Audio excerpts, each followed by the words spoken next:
Chers étudiants et bienvenue toujours dans la suite de l'électrocinétique. Donc je vais étudier un système qu'on appelle un pont.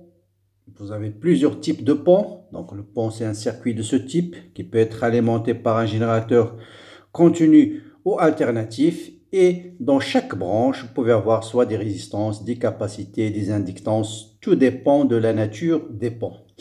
Mais en général, l'étude des ponts est presque le même. Donc là, je vais étudier un pont qui ressemble beaucoup au pont de Wheatstone, que vous allez utiliser certainement en TP. Un pont de Wheatstone, c'est un pont de ce type avec 4 résistances et un galvanomètre au milieu. Et en quoi consiste le TP? De déterminer par exemple une résistance variable qu'on va noter Rx, connaissant R1, R5 et R4, en faisant varier Rx, jusqu'à ce que le courant qui circule dans ce galvanomètre est nul. Et si le courant est nul, il y a une relation directe entre R1, R4, R5 et Rx. Donc, connaissant R1, R4, R5, on peut déterminer Rx par exemple. Voilà une application de ce type de pont. Mais le but de cet exercice, c'est de montrer un peu l'approche, comment on étudie ces systèmes. Donc, je vais étudier un système bien particulier qui est le suivant. Donc un pont qui est caractérisé par, dans la branche AB, vous avez une résistance R1, dans la branche BC, vous avez une résistance R4, CD, vous avez une résistance R5, AD, vous avez une résistance R3, toutes les résistances sont connues. Ensuite, dans la branche BD, vous avez une résistance R2 et un générateur. Le but, c'est d'utiliser le théorème de Thevenin pour déterminer le courant qui circule dans la branche BD. Et en parallèle, je vais vous montrer que si dans la branche BD, vous avez un galvanomètre, on va montrer que lorsque la tension I égale à 0, ça veut dire tout simplement le potentiel au point D est égal au potentiel au point B. Ça veut dire si V de B moins V2 égale à 0, on va retrouver la relation du pont de Wheatstone qui permet de déterminer une résistance inconnue. Bien. Donc, le but de l'exercice, c'est de déterminer, pour le moment, c'est comment déterminer le courant qui circule dans la branche BD par le théorème de Thevenin. Voilà une autre application de ce fameux théorème que je vais rappeler tout de suite. Bon, avant de parler de ce qu'on va faire, donc qu'est-ce qu'il nous dit Thevenin? Il nous dit que tout ce circuit-là, que je peux représenter de cette manière-là, bon, vous voyez bien que ce pont-là, c'est exactement le même que celui-là, hein? Je l'ai juste réécrit d'une autre manière. Et bien, qu'est-ce qu'il nous dit Thevenin? Donc, vous avez ici la branche BD, donc ici c'est B, je vais garder les mêmes notations, BD, et donc ici vous avez AC, pardon, ici vous avez AC, non, pardon, c'est correct, ça c'est AC, et la branche considérée c'est BD. Qu'est-ce qu'il nous dit Thevenin? Que tout le circuit vu entre B et D, je peux le remplacer par un seul générateur de force électromotrice ETH et de résistance RTH. Une fois que je détermine cette résistance-là et cette force électromotrice, je peux représenter tout ce circuit-là par un circuit très simple qui est le générateur de Thevenin en série avec la branche étudiée qui est la branche quoi? La branche BD. Et la branche BD, elle contient une résistance et un générateur. Et donc le courant qui circule dans la branche BD va être tout simplement, en utilisant la loi des mailles, ETH plus E2 divisé par R2 plus RTH. Donc pour déterminer I, il suffit de déterminer ETH et RTH. Bien. Donc revenons à notre circuit, le suivant. Pardon, voilà le suivant. Donc je vous rappelle que la première étape dans l'application du théorème de Thevenin, c'est de déterminer ETH. Comment déterminer la force électromotrice ou bien du générateur de Thevenin? Eh bien, pour déterminer ETH, j'ai déjà montré ça dans plusieurs vidéos, la première étape, c'est de supprimer la branche BD. Voilà, je l'enlève. Et ETH, par définition, c'est la force, c'est la différence de potentiel entre les bornes de la branche que j'ai supprimée. Donc, c'est V de B moins V de D. C'est ça ETH. Donc, la force électromotrice, c'est V de B moins V de D lorsqu'aucun courant ne circule dans la branche BD. Ça veut dire lorsque la branche BD est quoi? Est supprimée. Très bien. Ben voilà le générateur avec la branche BD supprimée. Maintenant, comment calculer VB moins VD? Bon là, c'est des méthodes classiques de l'électrocinétique. On va introduire un courant I principal. Ici, c'est un nœud. Le courant va se partager en deux courants que je vais noter I1, I2. Et puis, vous pouvez calculer VB moins VD soit sur ce chemin-là, par exemple, est égal à cette tension plus cette tension, ou bien sur l'autre côté. Donc, on va laisser ici. Donc, VB moins VD, ou bien ETH. J'applique tout simplement relation de Charles. C'est VB moins VA plus VA moins VD. Donc, VB moins VD, c'est VB moins VA. Voilà, c'est cette tension-là. VB moins VA plus VA moins VD.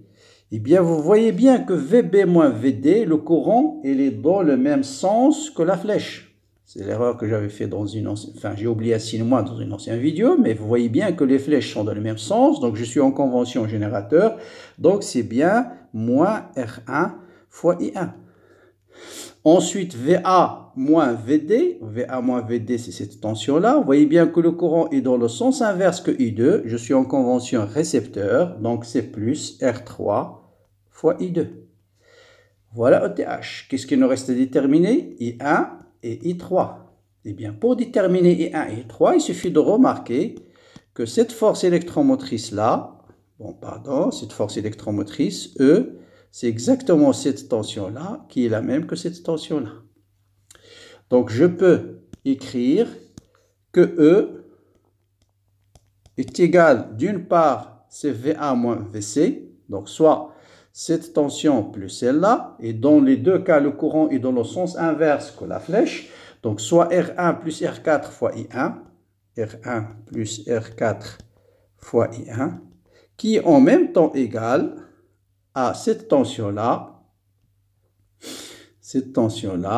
qui est R5 plus R3 fois I2. R5 plus R3 fois I2. Et donc, je peux déterminer facilement I1, c'est E sur R1 plus R4, et I2, c'est E sur R5 plus R3. Vous connaissez E, vous connaissez R3, vous connaissez R5. Je vous laisse le soin de faire l'application numérique. Donc, ETH, allez, on va écrire la formule complète, c'est R3 fois E. Donc, on a dit c'est R3 fois I2. Donc, c'est R3 fois I2, c'est-à-dire fois E sur R5 plus R3 et plus quoi? Moins R1, moins R1 fois I1 fois E sur R1 plus R4. Bien. Avant de continuer, dans le cas du pont de Winston, vous avez ici normalement un galvanomètre. Et qu'est-ce qu'on fait en TP? On règle la valeur de R3 par exemple, qu'on prend comme résistance inconnue, jusqu'à ce que le courant soit nul. Or, qui dit le courant nul? Ça veut dire tout simplement cette tension. Donc, notez bien, juste une remarque, dans le pont de Winston, d'accord? Si pont de Winston, donc là je reviens dans le pont de Winston, donc si entre B et D,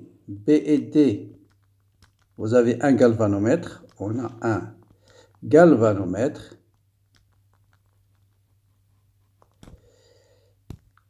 et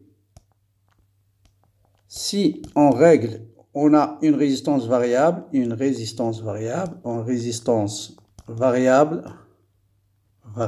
par exemple R3 égale Rx, c'est une résistance R3, une résistance inconnue, et R1 variable, par exemple, on règle R1 jusqu'à ce que le courant soit nul, ça veut dire ETH égale à 0. Et si ETH égale à 0, vous avez tout simplement R3, donc, si I égale à 0, je vais avoir ETH égale à 0, ce terme égale à 0, et donc R3 sur R5 plus quoi? Plus R3, c'est ça, R3 sur R5 plus R3 est égal à R1, donc ça c'est juste une remarque, ça n'a rien à voir avec l'exercice, sur R1 plus R4. Et si vous multipliez ça fois ça, vous avez bien R1 fois R3. R1 fois R3 va se simplifier. Et donc, je vais avoir R3 fois R4 est égal à R5 fois R1. Voilà ce qu'on appelle. Donc, R3, c'est Rx. R1, c'est une résistance variable. Donc, on change R1 jusqu'à ce que cette tension égale à 0. Et donc, on peut déterminer R3, par exemple, qui est la résistance inconnue, qui est égale à R1 fois R5 sur R4. Voilà une application du pont. Ça permet de déterminer des résistances inconnues. Je ferme la parenthèse. Donc, j'ai ouvert la parenthèse ici. Donc là, tout à l'heure, on a dit, voilà, on a calculé ETH. Donc, on a tout pour faire l'application numérique. Je vous laisse le soin de le faire et vous allez trouver tout simplement 3,21 volts. Voilà pour ETH. Bien. Maintenant, on veut déterminer la résistance de Thévenin. Eh bien, quelle est l'étape suivante? Toujours, la branche est supprimée. Mais qu'est-ce qu'il faut faire en plus? Il faut supprimer, ne pas oublier, supprimer les générateurs. Qu'est-ce que ça veut dire supprimer un générateur de tension? C'est de le remplacer par quoi? Par un fil. Voilà, supprimer un générateur de tension, c'est le remplacer par un fil. Donc, vous voyez bien que le potentiel au point A, V de A égale à V de C. Puisque j'ai remplacé tout ça par un fil, le potentiel en ce point, c'est le même en ce point. Ça veut dire V de A moins V de C égale à quoi? Égale à 0. Maintenant, je veux déterminer la résistance équivalente entre B et D. Il faut faire très attention. Ici, il ne faut pas dire, par exemple, R1, il est en série avec R4. Souvent, les étudiants disent que R1 est en série avec R4. Bien sûr, si on le voit comme ça sur le schéma, c'est en série. Mais si vous faites R1 en série avec R4, vous n'avez plus le point B. Or, ce qui nous intéresse, nous, c'est la résistance équivalente entre B et D. Donc, je dois refaire un autre schéma du montage. Voilà mon point B et voilà mon point D. Et je cherche les résistances équivalentes entre B et D. Vous voyez bien qu'à partir de B, je vais traverser la résistance R1 et j'arrive au point A. Voilà, résistance R1 et j'arrive au point A. À partir du même point B, je traverse R4 et j'arrive au point C. Je traverse R4 et j'arrive au point C. Or, V de A égale à V de C. Donc là, A et C, c'est le même point. Et c'est la même chose. À partir du point A et C cette fois-ci, à partir du point A, je traverse R3 et j'arrive au point D. Je traverse R3 et j'arrive au point D. Et à partir de C, je traverse R5 et j'arrive au point D. Je traverse R5 et j'arrive au point D. Et là, vous voyez bien cette fois-ci que la résistance équivalente entre B et D, c'est R1 en parallèle avec R4 qui est en série avec R3 en parallèle avec R5. Et là, facilement, RTH, c'est R1 en parallèle avec R4, ça veut dire R1 fois R4 sur R1 plus R4, qui est cette fois-ci, effectivement, donc là, si je mets la résistance équivalente entre les deux, c'est celle-là, et puis la résistance équivalente entre les deux, ça c'est R1 en parallèle avec R4, ça c'est R3 en parallèle, et les deux sont en série. Donc plus R3 fois R5 sur R3 plus R5. Voilà. Maintenant, vous faites l'application numérique, vous allez trouver 96, sauf erreur, 42 ohms. Bien. Eh bien, le courant final, bien sûr, j'ai déjà donné la formule, c'est ETH plus R2 sur RTH 96,42 plus la résistance qui reste. Et là, vous allez trouver 0,033 ampères. Donc voilà pour cet exercice qui a pour but surtout de vous montrer un exemple de pont. Vous allez utiliser énormément ce type de circuit en électrocinétique, pont de Vienne, pont de Whiston. Ce sont des circuits qui permettent de déterminer, par exemple, lorsqu'ils sont alimentés par un générateur encore alternatif, des capacités inconnues, des inductances inconnues, soit encore en continu, des résistances inconnues. Voilà, donc il me reste juste à vous demander de mettre un like, de partager la vidéo, bien sûr, de laisser un commentaire pour encourager ce travail fait volontairement. Bon courage, bonne continuation comme d'habitude et à très bientôt.